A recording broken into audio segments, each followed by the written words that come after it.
it's called The Truth, I Promise. Someone once told me, Julia, every good story should have a hero. Someone who is strong and brave and not afraid to stand out. He should overcome the greatest of odds and in the end live happily ever after. But what I'm going to tell you is not a story. It's the truth, I promise. It happened not too long ago. I was sitting at my kitchen table trying to think of a story to write for my upcoming individual oral presentation. I considered writing a post-war story about one of the characters from the novels, the things they carried, or maybe just a war story about a typical soldier and a typical plot. But after a while, the paper stared blankly at me, wondering when I'm going to write. But my mind was tired and distracted, and it refused to cooperate with me. So I sat there, waiting for inspiration. I listened to the distant drumming of the clock in the living room and to the gentle humming of the house as I began to fall asleep. The wind blew outside, knocking on every door and window, asking to be let in. But the soft roar of the heater guaranteed my warmth and safety. You know, it's that cozy feeling you get right before you go to sleep after a long, hard day. Anyways, I started to drift off, but I felt the urge to start on a story tonight. So I got up from the table and packed everything away. I needed to clear my mind before writing anything.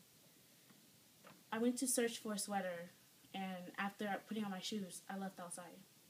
It was only 5 o'clock in the evening, but the moon was already peeking through the thick veil of darkness, making it feel like midnight. I like taking walks outside when I need some thinking done. I'm not sure why, but I can think better on my feet. But the cold made it challenging to think that night. It stung my cheeks and nose, and the wind pulled on my hair relentlessly. But I walked through worse weather conditions before. Plus, I needed to think. So I took my usual route through the neighborhood. It was only 5 o'clock in the evening, but the sun's light had already left this side of the world, and it would be a while before this neighborhood falls asleep. I can still hear a few birds singing their soprano solos, and the night critters that had emerged to perform in the orchestras. Cars passed by every few seconds, making the shadows dance all around me, and every petal of leaf and every blade of grass joined in with the wind. The light from the light poles lit up the streets like a ballroom. I felt secure in the familiarity of my neighborhood. I walked until I reached an intersection, and there I could continue on where it would lead me to where it's a straight street leading me to a court, or I could turn where it would lead me through a maze of streets. On a summer's day, I would have taken the complicated way, but due to lack of light, I decided to go the simpler way. But as I began to take my first steps, I noticed that something felt different that night.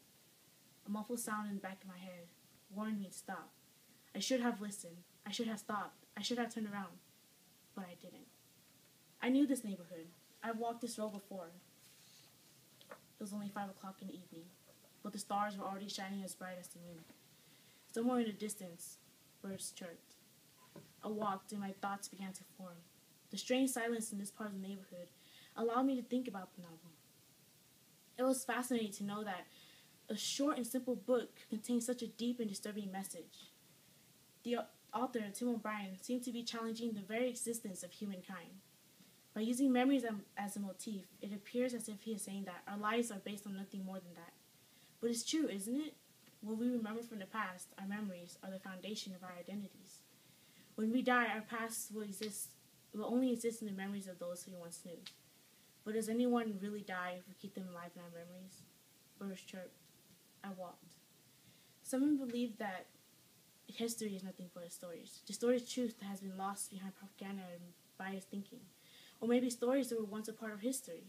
My grandmother, who is a master storyteller, once told me that every story she had told me was true. They were a part of history, but as time passes, they become nothing more than legends. What if thousands of years from now, the Vietnam War becomes nothing more than legend as well? What if all proof of the war ceased to exist? How can the future prove that the past existed without memories? But what if we cannot even trust our memories to prove that we existed? What if, at a skeptical extreme, the universe was created 5 seconds ago, together with all apparent memories, fossils, documents, and copies of yesterday's newspaper? It would be nearly impossible to prove our past, but only an insane person would doubt the existence of the past. But then that would raise another question. Who is insane and who is not? Everyone wants to believe that they're sane, even those we label as insane. Birds chirped. I walked. I wonder if Tim O'Brien was sane. His characters seem to be obsessed with finding truth. Was he obsessed as well? How can we know the difference between reality and fiction? What if there is no difference? Could O'Brien be using metafiction to show this exact point? I thought walking outside would help me find a solution, but I felt more lost than ever. Birds chirped. I walked. It was only 5 o'clock in the evening, but the shadows in this part of the neighborhood threw themselves against the walls of the houses as if they were clinging onto their lives. My shadow cowered beneath me, hiding from an unknown force. The silence changed the neighborhood into one I've never seen. Then I realized I've been walking for a while now, and I should have been home by now. Now, you may not believe that this is true, but this is what really happened next. I had this eerie feeling that I've walked this way before, but this was a straight street, and it does not curve. I could not have walked this way before. I walked, but this time I paid attention to my surroundings. The houses were all quiet, and the wind had subsided. A thick fog had settled into the neighborhood.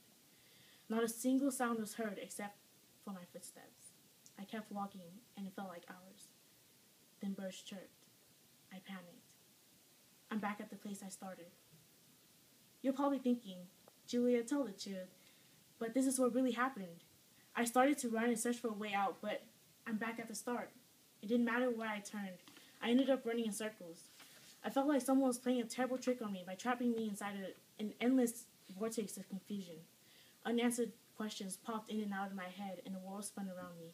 Then I knew I was lost. I finally stopped running so I can catch my breath. Then I saw a light up ahead and a silhouette of a figure standing under it. As I approached, I realized it was a little boy. Are you lost? He asked. It's easy to get lost here, and so many people have gotten lost before, and so many are still lost. You've got to be careful. I nodded. Do you know how to get out? I'll tell you on one condition. What? You have to promise to tell this story, and tell it truthfully. I nodded. He pointed behind me, and I saw 2 signs intersecting with each other. I saw my house in the distance. What's your name? I asked. Timmy, he answered. I thanked him and headed off. I knew exactly what I would write for my individual oral presentation. It's going to start like this. Someone once told me, Julia, every good story should have a hero. Someone who is strong and brave and not afraid to stand out. He should overcome the greatest odds and in the end live happily ever after. But what I'm going to tell you is not a story. It's the truth. I promise.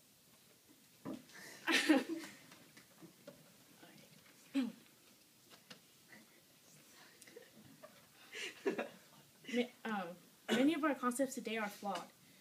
And the main reason for that is the fact that they're man-made. For example, the concept of ethics, what is right and what is wrong, is built up within an individual's society. So one group of people may view justice differently from another group. And many times the barrier between what is right and wrong is blurred. A recent survey done by the Ad Council campaign to discourage academic cheating stated that 73% of all students cheat. Although everyone knows that cheating is wrong, we do it to succeed. And succeeding is the right path to take, right? So if ethics, something that we experience daily, can be blurred, then what about reality itself? In this lecture, I'll be comparing my short story, The Truth I Promise, with Tim O'Brien's novel, The Things They Carried. I will discuss 3 motifs that appear in both of them, pointing to the theme that reality is an illusion, that there is no line between reality and fiction. The first motif is numbers. In O'Brien's novel, the number 3 appears many times. 3 symbolizes wholeness, and it expresses all aspects of creation, including past, present, and future. The author of The Things They Carried uses the phrase 43 years old 3 times in the 3rd chapter of the book. The phrase appears before and after a flashback. Here, the author is stating that the number 3 symbolizes memories, and memories are the foundation of our lives. Without the compass of memory to guide us, we would be lost in a meaningless ocean of time with no sense of identity or direction. By using the number 3, O'Brien shows that the power of fiction can break